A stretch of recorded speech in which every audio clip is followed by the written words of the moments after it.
శ్రీ గురుభ్యో నమః, శ్రీమాత్రే నమః. అందరికీ నమస్కారం. శివారాధన అనేటువంటి కొత్త వీడియో చేస్తున్నాను. శివునికి సంబంధించిన ప్రతి విషయాన్ని పార్ట్ వైజ్ గా వన్ బై వన్ చేస్తూ వెళ్తూ ఉంటాను. ఈ సిరీస్ మొత్తంలో ఈశ్వరుడికి సంబంధించిన ప్రతి విషయాన్ని తెలుసుకుంటూ వెళ్దాం. ఈరోజు ఈశ్వరుడు గురించి కొత్త తెలుసుకుంటూ వెళ్దాం. అన్ని మంత్రాలకి మూలం ఓంకారం.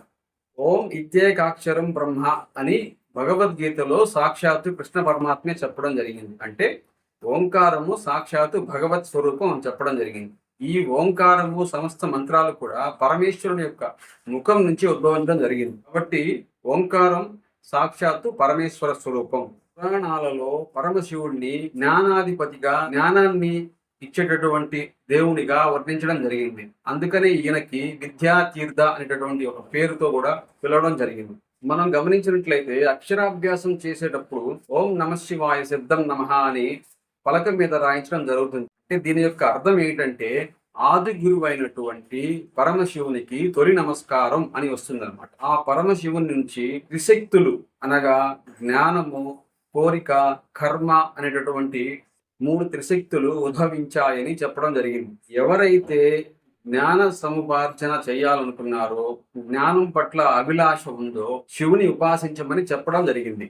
అత్యంత దుర్లభమైనటువంటి జ్ఞాన సముపార్జన శివారాధనతో మాత్రమే సాధ్యమవుతుందని చెప్పడం జరిగింది. అయితే అంతటి మహాశివుని మనం పూజించాలి అంటే ఎలా? నరుద్రో రుద్రమర్చయేత్ అని శృతి. అనగా రుద్రభావము మనకి కలగకుండా మనం రుద్రుణ్ణి అర్చించే అర్హత లేదు అని అర్థం. మనకు మన ఇష్టదైవం అయినటువంటి పరమశివునికి, దేవునికి గుణాత్మకమైనటువంటి ఏకత్వం ఖచ్చితంగా కలిగి ఉండాలి. ఉదాహరణకు శివుని పూజించే వ్యక్తిలో శివుని అంశం ఉండాలి, విష్ణువుని పూజించే వ్యక్తిలో విష్ణు అంశం ఉండాలి.